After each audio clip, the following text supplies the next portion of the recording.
really quite a civilized little old hotel. There's lovely creaky floorboards here.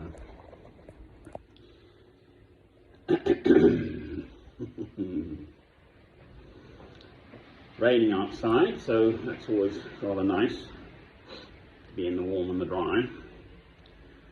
All we're lacking is a beautiful big log fire somewhere. Trying to find a good lighting.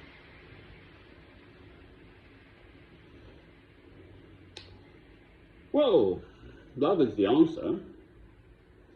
2 commandments: love God, love your neighbour as yourself.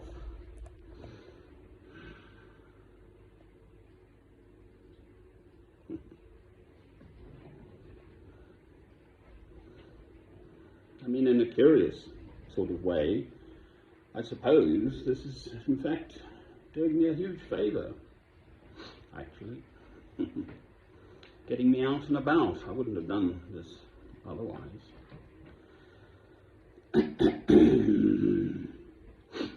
So it sort of expanded the scope of my adventure in this part of Britain. I'm just over the border in Scotland, but if you actually look at the map, Carlisle, which is pretty close to the Scottish border in the south, is much, much further south. So the border between England and Scotland is at almost a 45-degree angle now that I've been looking at it. Well, I'm warm and dry. I can afford today. You know, we'll just see about the money front, but if this is what God wants for me, then it's going to work, basically. I love this big mirror. Sorry. I'm not a narcissistic person, actually, but I just like a nice big mirror in the room. See if I can sit down. It's always if I sit down, I get up again. Oh dear. Right, so, love is the answer. They're the sad bunnies. I'm not. It doesn't matter what they say. Sticks and stones will break your bones, but words, hang on. It will never. Oh, God.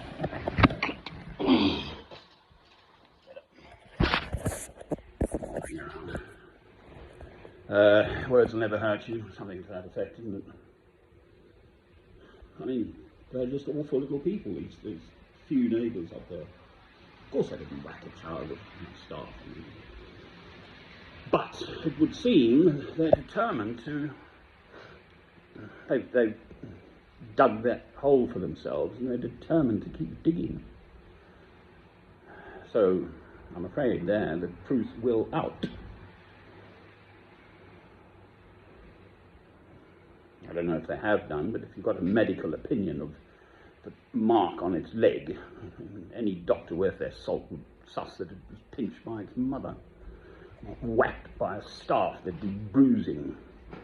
The bone would be dented. Took an X-ray. So it's absolute cobblers. Out and out, total lies. The mother's using that child as a weapon. Against me? I mean, I just don't get it. What possible motivation? It's either this drugs dealing, whether they are or not, or they want the house, whether they want it or not, or they just want the square to themselves and they don't want me around. Well, I'm sorry, that's not on. I mean, you don't expect to turn up somewhere and find that your neighbours are hell-bent on getting you moved on, for heaven's sake. I've worked jolly hard at settling.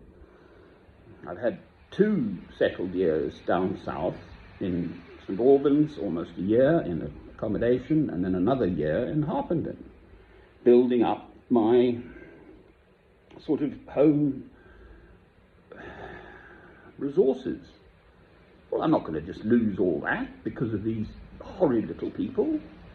No way. I mean, for heaven's sake, I was living out for the best part of since 2009, 10, 11, 12 years. I had some winters in, You know, I've done my stint of that. I'm not going to let these blasted people bully me. It's simply just inconceivable. Somehow, I'm going to turn the situation around with God's help. First of all, I must get a good solicitor who believes in me. Not the former blasted fellow. Yes, he said he's a Methodist lay preacher, so he could speak about matters relating to God and so on. So I was sort of enheartened by that. But he turns out to be just a useless waste of space. If he'd been proactive at first time I was arrested, after 10 days, Thursday the whatever it was, nearly a fortnight since I'd arrived there. They'd been abusing me from the Tuesday of that week, calling me a paedophile and this. If the police had tackled it, instead, it just smouldered on for 21 days of abuse, culminating in the last one. I can't even remember why I've been arrested this time, actually. Oh, yes, because I called her a fucking fat Polish moose. That's why. Because that's what she is. They've been calling me a paedophile for 3 weeks. That's much more dangerous, much more... the police should have tackled that. You can get killed in a small community if the word got out, oh, that's the paedophile, the man with the big beard and the big funny cloak thing, Christian tunic is what I call it. Some local lads will have a few bevies and then just give me a good kicking in a dark alleyway. Brilliant. All of which I know, the potential for that, and then no one did anything. They just let it rumble on. It's horrendous. Utterly, totally horrendous. Happy thoughts.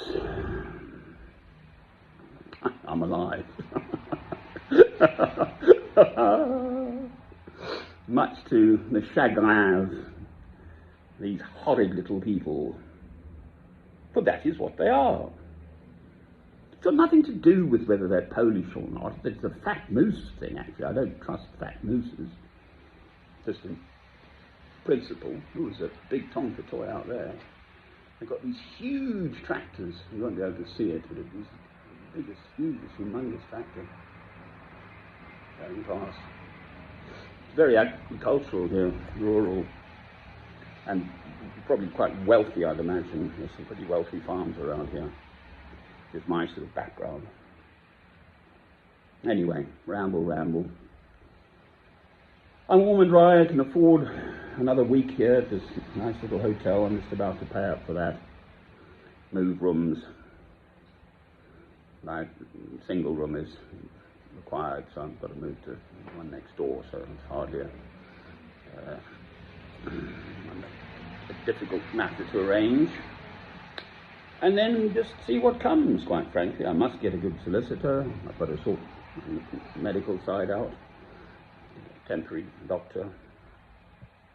I hadn't even had a chance to get the GP actually in Alnwick because of all this crap going on. Day after blooming day. 3 weeks, no. Yes, 21 days of it I had it. Of this total, utter abuse by these neighbours. It's appalling. Horrendous. What have I done to deserve it? Nothing. You know, putting out the word that I'd be thwacking children. Oh, for heaven's sake.